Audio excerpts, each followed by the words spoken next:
हाय दोस्तों, आप सब कैसे हैं? रेडियो एकेडमी में आपका स्वागत है। आई होप आप सब अच्छे होंगे और मन लगा के पढ़ाई भी कर रहे होंगे। दोस्तों, आज का जो हमारा टॉपिक है वो क्या है? ध्वनि संप्रदाय है। हमने दो संप्रदायों को पढ़ लिया है। एक हमने रीति संप्रदाय पढ़ा था, एक और कोई संप्रदाय वक्रोक्ति संप्रदाय पढ़ा था। आज हम किसे पढ़ेंगे? ध्वनि संप्रदाय को। किसको पढ़ेंगे? ध्वनि संप्रदाय को। ध्वनि संप्रदाय से बहुत सारे क्वेश्चन बने हुए हैं। आप सब लास्ट तक ध्यान से देखिएगा। जितने भी कंटेंट हमने यहाँ पे लिखा हुआ है, अगर आपने इतने सारी चीजों को पढ़ लिया, याद कर लिया, तो आपको एग्जाम में यहाँ से क्वेश्चन देखने को मिल जाएंगे। और और देखिएगा कि हम क्या करेंगे। जैसे पूछा जाता है कि ध्वन विरोधी आचार्य कौन है, ध्वनिवादी आचार्य कौन है, तो ये सारी समस्याएं हमें होती है। उसी को क्या करेंगे, हम एकदम बेहतरीन तरीके से याद करेंगे। आइए देखते हैं क्या है ध्वनि संप्रदाय। ध्वनि संप्रदाय अगर पूछा जाए कि है क्या, तो जो दोस्तों आप लोगों को मैंने व्यंजना शब्द मैंने अभी नहीं बताया है, जो व्यंजना शब्द शक्ति है आप जानते होंगे, वही क्या है? ध्वनि संप्रदाय है। जो अर्थ व्यंजना संप्रदाय का है, व्यंजना शब्द शक्ति का है, वही ध्वनि संप्रदाय का भी है। ध्वनि संप्रदाय का संबंध कहते हैं किससे माना जाता है? स्फोटवाद से। क्या है? स्फोटवाद। क्या है इसका संबंध? एग्जाम में पूछ सकता है, तो याद रख लीजिए इस शब्द को। ध्वनि संप्रदाय का संबंध स्फोटवाद से माना जाता है और इसका जो है व्यंजना शब्द शक्ति की ही तरह इसका भी मतलब होता है। जिस प्रकार व्यंजना शब्द शक्ति में एक अलग अर्थ की प्रतीति होती है, मतलब जो आपको देखने में लग ही रहा है, उसका एक अर्थ तो निकलता ही है, लेकिन एक व्यंग्यार्थ होता है जो उसका एक अलग अर्थ होता है, जिसका ज्यादा महत्व होता है। वही क्या है? ध्वनि संप्रदाय, वही ध्वनि होता है, उसी को ध्वनि कहते हैं। तो ध्वनि अगर पूछे कि ध्वनि के प्रवर्तक जो पूछा जाता है, सबसे ज्यादा पूछा जाता है ध्वनि के प्रवर्तक कौन है, तो आनंद वर्धन है। आनंद, हमने रीति संप्रदाय का बताया था। रीति जो है बहुत बहुत जो है, मन जो है बहुत रीति रिवाज से चलता है ना। तो मन रीति रिवाज से चलता है, तो आपको वामन याद होना चाहिए। वक्रोक्त में हमने बताया था दो का आ रहे हैं, नाम में भी संप्रदाय में भी दो का आ रहे हैं। वक्रोक्त किसका है? कुंतक का है। और ध्वनि सुनने से आनंद मिलता है ना। अभी देखो जब गाना बजता है ध्वनि वगैरह आप लोग सुनते हैं, तो क्या है? आनंद आता है ना। तो आनंद मिलता है, तो ध्वनि संप्रदाय कौन हो जाएंगे? आनंद वर्धन। और इन्हीं की रचना है ध्वन्यालोक। क्या है? ध्वन्यालोक पूछ सकता है, तो याद होना चाहिए ध्वन्यालोक किसकी है। तो ध्वनि सुनने से क्या मिलता है? आनंद मिलता है, तो आनंद वर्धन का। और अभिनव गुप्त का भी इन्होंने क्या किया? अभिनव गुप्त ने इसी पे टीका लिख दिया। क्या लिखा अभिनव गुप्त ने? ध्वन्यालोक लोचन नाम से। क्या लिखा? ध्वन्यालोक लोक लोचन। ध्वन्यालोक लोचन नाम से अगर पूछे टीका किसने लिखा, ये क्या है? ये टीका है। टीका किसने लिखा? तो ये अभिनव गुप्त ने लिखा है। किसने लिखा है? ये अभिनव गुप्त ने लिखा है। दोस्तों, अभिनव गुप्त एक रसवादी माने जाते हैं। कैसे आचार्य हैं? एक रसवादी आचार्य हैं। लेकिन इन्होंने ध्वनि को भी महत्व देते हुए क्या कहा है? काव्य की जो आत्मा है वो रस ध्वनि है। क्या कहते हैं? रस ध्वनि है। लेकिन आनंदवर्धन कहते हैं कि काव्य की आत्मा क्या है? ध्वनि है। आनंदवर्धन काव्य की आत्मा ध्वनि मानते हैं। कुंतक जो है क्या मानते हैं? वक्रोक्त को मानते हैं। और वामन जो है वो रीति को मानते हैं। इसके बाद आइए देखते हैं कि ध्वनिवादी आचार्य कौन है। ध्वनिवादी आचार्य पूछा जाता है, तो दोस्तों ये सिंपल याद करना है। अभिनव गुप्त है, पंडित जगन्नाथ है, रुय्यक है, मम्मट है। मम्मट को एग्जाम में पूछ सकता है कि ध्वनि प्रतिस्थापन परमाचार्य, यही शब्द मुझे याद नहीं आ रहा था। एक दिन मैं आप लोग क्लास में बता रही थी, तो मम्मट को क्या कहा जाता है? ध्वनि प्रस्थापन परमाचार्य। और एग्जाम में अगर पूछ ले कि ध्वनिवादी कौन से इसमें से नहीं है, तो आप मम्मट मत लगाइएगा, क्योंकि मम्मट ने जो है जिन जिन लोगों ने ध्वनि से संबंधित कोई भी बात कही है, उसका विरोध करते हुए इन्होंने बहुत ही तर्कपूर्ण उसका विरोध किया है, इसलिए मम्मट को ध्वनि प्रस्थापन परमाचार्य कहा जाता है। अगर ध्वनि प्रस्थापन परमाचार्य पूछता है तो आप लोग को आनंदवर्धन नहीं मानना है। ये पता चला कि ध्वनि देखे और ध्वनि देख के तुरंत अरे ध्वनि के तो संस्थापक जो है आनंदवर्धन है, फटाक से टिक करके आगे निकल गया। ऐसा नहीं करना है दोस्तों। ध्वनि प्रस्थापन परमाचार्य अगर पूछता है तो आपको क्या मानना है? मम्मट मानना है। क्या मानना है? मम्मट मानना है। अब इसको याद करने का कैसे करें कि ध्वनिवादी आचार्य यही यही है। देखो, जब ध्वनि सुनते हो आप तो क्या करने लगते हो? आनंद तो आता ही है। इसके बाद क्या करोगे? अभिनय करने लगोगे, डांस करने लगोगे ना। क्या करोगे? अभिनय करोगे। और अभिनय कौन करता है? अभिनय पंडित राज जगन्नाथ। जगन्नाथ जो है शंकर भगवान। अभिनय किसकी तरह करोगे आप? जगन्नाथ की तरह एकदम तांडव करने लगते हो। जिसको डांस नहीं आता दोस्तों वो कुछ भी कैसे भी करता है। तो क्या करने लगते हैं? अभिनय कैसे करोगे? जगन्नाथ का की तरह, जैसे जगन्नाथ का रूप है वैसे आप करने लगते हो। ऐसे मैंने याद किया था कि जब हम ध्वनि सुनते हैं तो हमें बड़ा आनंद आता है और हम अभिनय करने लगते हैं। अभिनय के बाद किसकी तरह अभिनय करते हो? जगन्नाथ। जैसे जगन्नाथ हैं, अभिनय करते हैं तांडव रूप, वैसे ही जगन्नाथ की तरह अभिनय करने लगते हैं और उन्हीं का रूप धारण करके मतलब रुइयक। और मम्मट का तो पता ही होना चाहिए कि इनको ध्वनि प्रस्थापन परमाचार्य कहा जाता है। आइए देखते हैं ध्वनि विरोधी आचार्य कौन है। इसको याद कर लीजिए, एकदम सिंपल सा है दोस्तों। मैं जो भी ट्रिक बनाती हूँ एकदम पूरी कोशिश करती हूँ कि एकदम से सिंपल हो, आराम से याद हो जाए। ध्वनि सुन के आपको आनंद आता है, आनंद के बाद आप अभिनय करने लगते हो। अभिनय कौन करते हैं? जगन्नाथ करते हैं और जगन्नाथ के रूप की तरह आप अभिनय करने लगते हो। मम्मट जो है परमाचार्य है। क्या है? परमाचार्य। ध्वनि विरोधी आचार्य पूछा जाता है। और आप सब अगर आपके पास ये सारे कंटेंट ना हो तो आप नोट भी कर सकते हैं दोस्तों। ये सारी चीजें किताब में बहुत कम मिलती हैं। तो कौन कौन है? मुकुल भट्ट है, भट्ट नायक है, महीम भट्ट है।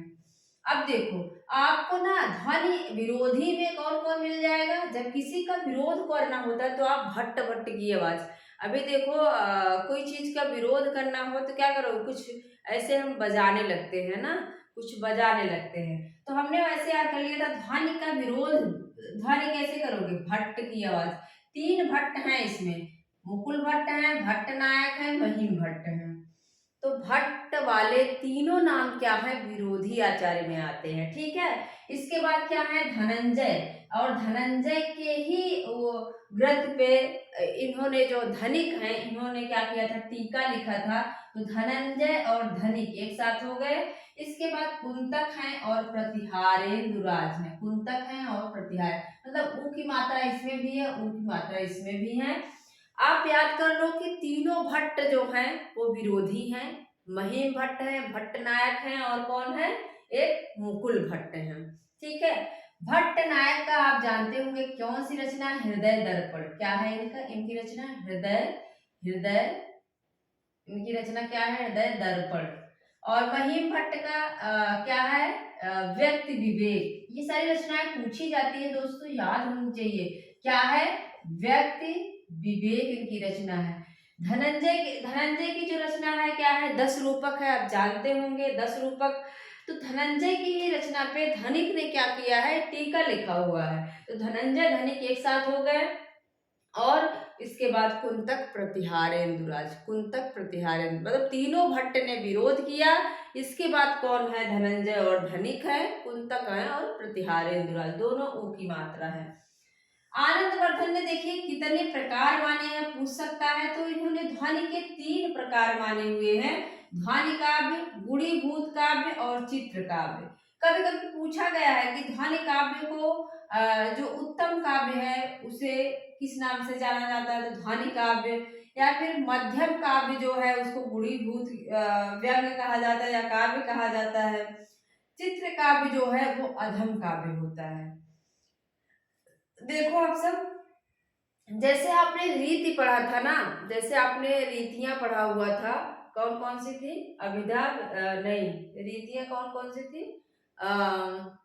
माधुरी गुण के ऊपर वैदर्भी गौड़ी पांचाली ऐसे था। समास वाली चीज है ना, किसी में समास पाया जाता था, किसी में कम था तो किसी में एकदम नहीं था। तो वैसे ही है, ध्वनि काव्य जो है वो उत्तम काव्य कहा जाता है। इसमें क्या होता है, व्यंग्यार्थ वाच्यार्थ से अधिक प्रभावशाली होता है। क्या होता है, जो व्यंग्यार्थ है, जो एक अलग अर्थ की प्रतीति हो रही है, वो ज्यादा प्रभावशाली है। वाच्यार्थ का मतलब होता है अभिधा, जिसका सीधा सीधा अर्थ निकले। वाच्यार्थ मतलब अभिधा होता है, जिसका सीधा सीधा अर्थ निकले। तो वाच्यार्थ, ये जो अभिधा वाला लक्षण होता है, अभिधा, वो क्या है, ये कम प्रभावशाली होता है, और ये व्यंग्यार्थ जो है ज्यादा प्रभावशाली होता है। किसमें, ध्वनि काव्य या उत्तम काव्य में। मैंने यहाँ पे लिखा भी है, कबीर की ये पंक्तियां हैं, बहुत पूछी जाती है कि इसमें कौन सी शब्द शक्ति पूछ लेता है। जैसा कि आप जानते हैं, ध्वनि का मतलब ही व्यंजना शब्द शक्ति है। तो यहाँ पे आप देख रहे हैं, जब उत्तम है, उत्तम काव्य है, और व्यंग्यार्थ इसमें मतलब ज्यादा प्रभावशाली है, तो व्यंजना शब्द शक्ति होती होगी। और ध्वनि अगर पूछे तो ये ध्वनि काव्य उत्तम काव्य माना जाएगा। माली आवत देख के कलियन करी पुकार, फूली फूली चुन लई काल हमारी बार। कबीरदास की पंक्तियां हैं, आपको पता होना चाहिए किसकी पंक्ति है। कबीरदास की।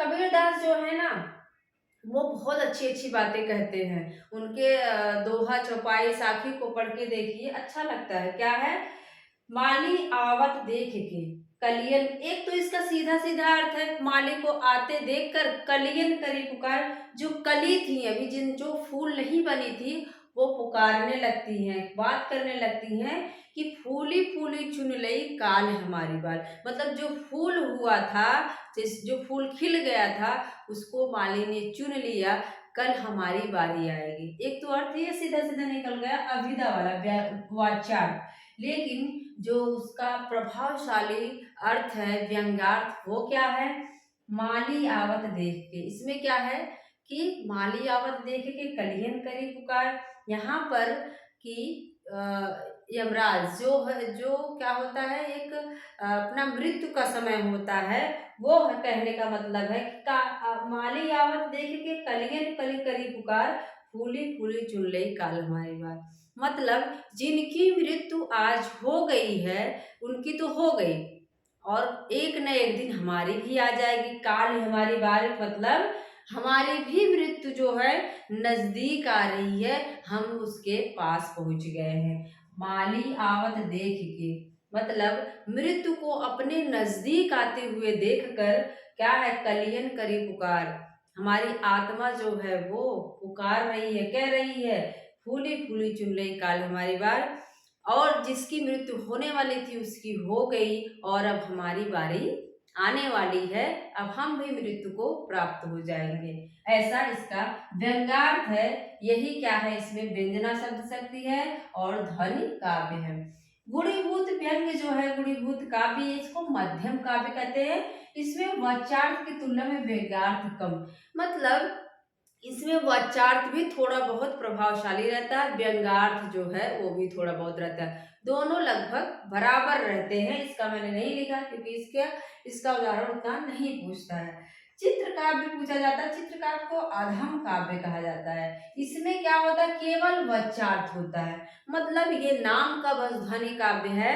इसमें क्या होता है, केवल वाच्यार्थ होता है, इसमें केवल अभिधा शब्द शक्ति होती है। यहाँ पे लिखा है, तो पर वारो उर्वशी सुन राधिके सुजान, तू मोहन के उर्वशी हम है उर्वशी समान। एक इसकी है, अगर देखो तो ये बिहारी की किसी पंक्ति है जो रस सिद्ध रीति सिद्ध है, बिहारी, उनकी पंक्तियां है। तो पर वारो उर्वशी या तू पर वारो उर्वशी सुन राधिके सुजान, तू मोहन के उर्वशी हम है उर्वशी समान। इसमें कोई और अर्थ नहीं निकल रहा है दोस्तों। ये क्या है, इसमें वाच्यार्थ होता है, सिर्फ व्यंग्यार्थ नहीं होता है। इसका कोई और अर्थ नहीं निकल रहा, सिर्फ एक अर्थ निकल रहा है। तो पर वारो उर्वशी, यहाँ पे उर्वशी क्या, अप्सरा से मतलब है। क्या है, यहाँ पे उर्वशी का मतलब अप्सरा से है। उर्वशी आप जानते होंगे अप्सरा थी। तो कह रहे हैं, यहाँ पे कह रहे हैं बिहारी जी कि तू पर वारो उर्वशी सुन राधिके सुजान, मतलब कृष्ण जी की भक्ति के लिए कह रहे हैं, कृष्ण के लिए कह रहे हैं कि तू पर वारो उर्वशी, राधिका राधा की बात कर रहे हैं, राधिका के तू पर, तुम्हारे ऊपर क्या है, उर्वशी भी कुर्बान है, तू मोहन के उर्वशी, यहाँ पे क्या है, हृदय, तू मोहन के उर्वशी, मतलब उर मतलब हृदय, तुम क्या है, मोहन के, कृष्ण के, उर मतलब हृदय में बसी हुई हो, हऊँ है उर्वशी समान। यह क्या है, आभूषण से, इसका तीन अर्थ, मतलब तीनों के अलग अलग अर्थ निकल रहे हैं, ठीक है। शब्द शब्द जो है अलग अलग आया, यहाँ पे कौन सा अलंकार है अगर पूछे तो यमक अलंकार। क्या है, यमक, मतलब हर अर्थ, हर शब्द का अलग अर्थ निकले, वही क्या होता है, यमक अलंकार होता है। जैसे कनक कनक ते सौगुनी मादा किता अधिकार, या खाए बहुराय नर वा पाए बहुराय, तो वही है, यहाँ पे अलग अलग मतलब शब्द जो है अलग अलग आए हैं, उसका अर्थ भी अलग अलग है। श्लेष में एक ही शब्द होता है, उसके अलग अलग अर्थ होते हैं। यहाँ पे आप देख रहे हैं, तू पर वारो उर्वशी, सुन राधिके सुजान, तुम्हारे ऊपर क्या है, जो उर्वशी है, अप्सरा है, वो क्या है, कुर्बान हो जाए, और तुम मोहन के उर्वशी, तू क्या है, मोहन कृष्ण के उर हृदय में बसी हुई हो, और तुम किसके, आभूषण के समान, जैसे ये जो आभूषण होता है हृदय पे रहता है, तो वो आभूषण के समान हो। तो मुझे लगता है आप लोगों को ये ध्वनि संप्रदाय समझ में आ गया होगा। ध्वनि का मतलब होता है स्फोटवाद, व्यंग्यार्थ, जो एक अलग अर्थ की प्रतीति जिससे हो, वही क्या है, ध्वनि है। और ध्वनि सुनने से हमें बड़ा आनंद मिलता है। तो इसके प्रवर्तक कौन है, आनंदवर्धन है, इन्हीं की रचना है ध्वन्यालोक। ध्वनिवादी हमने बताया, ध्वनि सुनने के बाद आनंद मिलेगा, जब आनंद आपको मिलने लगेगा तो क्या करोगे, अभिनय करने लगोगे।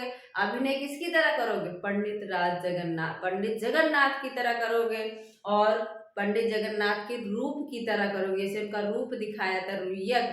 मम्मट क्या है, ध्वनि प्रस्थापन परमाचार्य है, क्योंकि उन्होंने, जिन लोगों ने ध्वनि के बारे में कुछ भी कहा, उसका तर्कपूर्ण विरोध इन्होंने किया, इसलिए इसका, इनको क्या कहा जाता है, ध्वनि प्रस्थापन परमाचार्य। ध्वनि विरोधी हमने बताया, भट्ट नाम के तीनों लोग इसमें हैं, मुकुल भट्ट, भट्ट नायक, महीम भट्ट।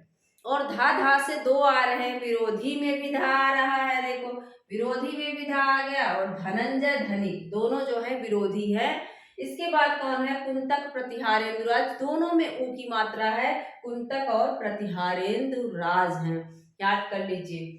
इसके बाद बताया कि आनंदवर्धन जो है क्या करते हैं, तीन प्रकार बताते हैं ध्वनि के, ध्वनि काव्य, गुणीभूत काव्य, चित्र काव्य। ध्वनि काव्य ही जो है मेन रूप से व्यंजना है, क्या है ये, व्यंजना है, क्या है ये, व्यंजना है, और इसे ही उत्तम काव्य कहा जाता है।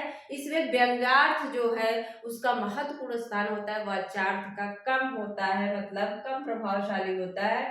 माली आवत देख के कलियर करी पुकार, फूली फूली चुन लई काली हमारी बार, ये कहते हैं कबीरदास। इसके बाद है गुणीभूत व्यंग, इसमें वाच्यार्थ की तुलना में व्यंग्यार्थ जो है कम, दोनों रहते हैं, थोड़ा बहुत रहते हैं। इसके बाद क्या है, चित्र काव्य, मतलब अधम काव्य, जिसमें केवल वच्चार्थ होता है, केवल वच्चार्थ होता है। क्या है, तू पर बारह उर्वशी, सुन राधिके सुजान, तू मोहन के उर्वशी, है उर्वशी समान। इसमें सिर्फ एक अर्थ निकल रहा है, सिर्फ अभिधा है। तो इस तरह से आप समझ सकते हैं कि ध्वनि काव्य क्या है। तो दोस्तों, आप लोगों को ये क्लास कैसी लगी, आप सब जरूर बताइएगा। मिलते हैं अगले वीडियो में। थैंक यू, धन्यवाद।